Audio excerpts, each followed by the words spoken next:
Help keep Kinks and Beats Daily ad-free and receive bonus content early with a contribution of 20 cents per episode. Visit herohabit.com/shop for more information.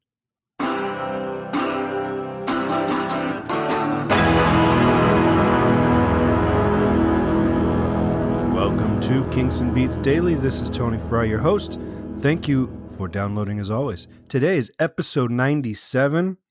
We are zeroing in on 100 episodes of this podcast.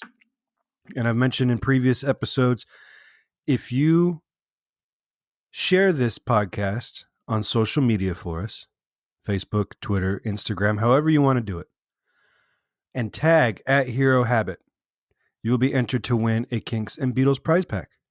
So make sure that you say nice things and tag Hero Habit at Hero Habit, all one word, so that we know you're doing it. Because our goal is to be in the top 10 by episode 100 for our category on iTunes. And it'll be tough with only 3 episodes remaining, but we'll see what we can do. Today we're talking about The Tourist by Ray Davies off his album Other People's Lives. It was released in February 2006. And we did a show about this, a song from this album fairly recently. And I want to reiterate, this is a great album. And if you haven't picked it up because you were unaware, maybe you weren't a Kinks fan in 2006 and this is a new band for you, pick up this album. This is some of Ray's best work for a long time. This is a solid album and would rank among my favorite Kinks albums had it been a proper Kinks project. But this is just Ray with a totally different set of musicians on the record. Album was top 40 in the UK, top 200 in the US, and was recorded over a long period of time. Some of these songs date back.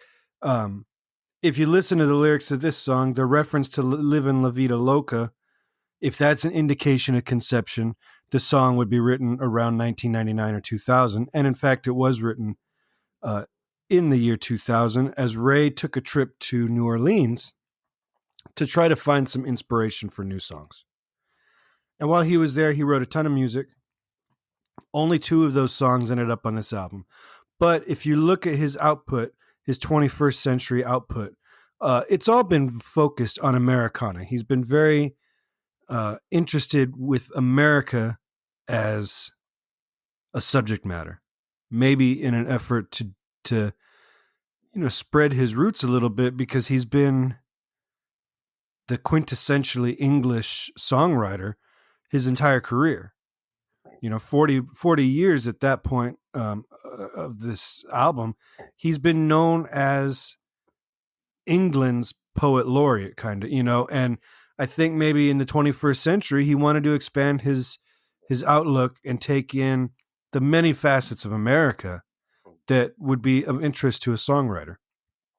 So that's what he did. We got a ton of songs from these writing sessions, this writing vacation, if you will, including The Tourist.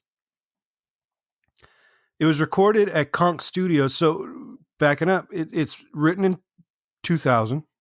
It's recorded at Conch Studios on February 4th, 2003. It's mixed at Conch February 4th, 2005. So 2 years to the date. And it was remixed July 3rd, 2005 for its ultimate February 2006 release. So this song got tinkered with and produced over a long period of time. Ray did some field recording for some of the sound effects you hear on this track. And it's a solid track. This is actually one of my favorite tracks. It's moody. It doesn't have a New Orleans sound, which even Ray admitted in the liner notes to the album, that he said, despite it not having a blues or jazz sound in the least, he doesn't think he could have written it anywhere but New Orleans, which is interesting. But it's very moody. Again, I'm not real sure how Ray does this, but he tends to write songs in major keys, or he doesn't tend to, but he has the ability to, he regularly does, write songs in major keys that almost have a minor feel to them. You've got the...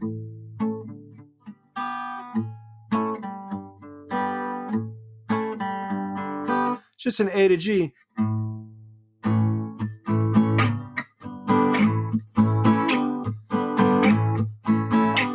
So the Tired of Waiting for You chords. It's just A to G for the most part.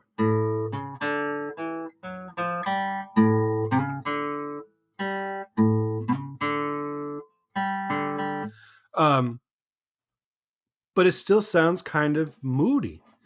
The natives are getting restless in the tropical heat. Work is scarce and children play while the dogs fight in the street. Then he switches to the 4, and in the hotels the tourists dine on local fare while the waiters stand and stare.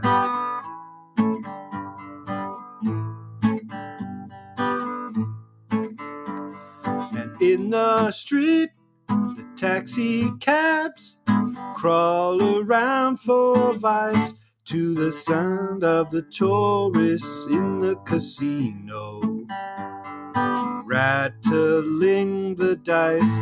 Money, money. Then he switches into this just straight ahead Kinks style rock.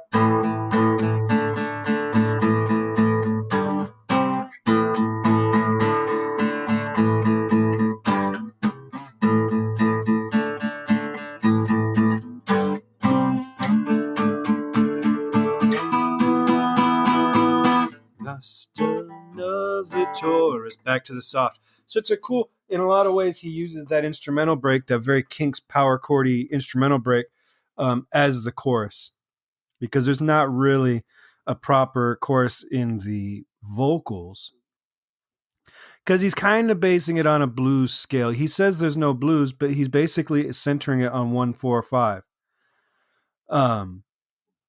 At the root of these progressions, even though he's alternating between like A to G, A to G, A to G, and then he shifts from D to G, D to G. The basis of the form is 1 chord, 4 chord, 5, 4, 1. It's not a 12 bar, but he does utilize just the basic blues chords in the most basic blues key for a guitar player. So even though the production might not have a blues influence, it's easy to hear when you break it down structurally where that New Orleans influence came from. And if we played it like a blues, the natives are getting restless in the tropical heat.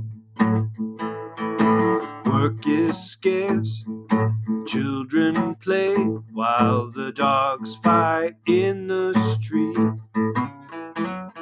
And in the hotels, all the tourists dine on local fare while the waiters stop and stare. And in the street, the taxi cabs crawl around for vice to the sound of the tourist in the casino. Right? So you can make it a bluesier song, and it totally fits. So while Ray's right, it doesn't sound a lick like blues or jazz in the final product. It actually does have its roots in that tradition of songwriting, and that does make Ray's comment about how it could have only been written in New Orleans does kind of carry some water, because he was obviously hearing those roots played in everything he heard while he was visiting there. It's a solid song. Like I said, one of my favorite songs on this album. I think it's beautifully produced. The thing about Other People's Lives as an album, and we'll talk about this when we finally get to the album episode, which could be years from now, is that it somehow sounds like standard Ray Davies, right? It's got a good blend of rock and ballad and traditional forms. And it sound, it's got a classic sound, but it also sounds very contemporary. But it doesn't sound like an old man trying to be contemporary. It feels very natural. Like this is just Ray's music has always evolved with the times. And this is just a continuation of that evolution, which is very cool. There's not a lot of guys that of his era that are producing music that sounds contemporary and modern without sounding like, oh, well, yeah, he brought in the Radiohead's producer to try to replicate a Radiohead's album. There's which is what a lot of people would do. And this just feels like, no, this is just how Ray writes now. And it works for the modern listener as much as it works for the classic Kinks fan. So go check that album out. Make sure, if you'd like to talk to me, I can be reached at 925-494-1739, or you can talk to us at the Kinks and Beats discussion group on herohabit.com, or you can email me, kinksandbeats@herohabit.com.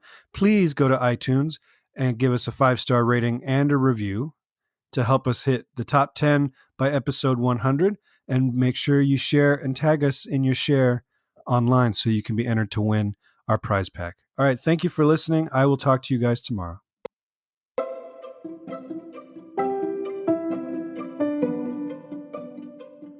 This podcast is presented by the Hero Habit Podcast Network.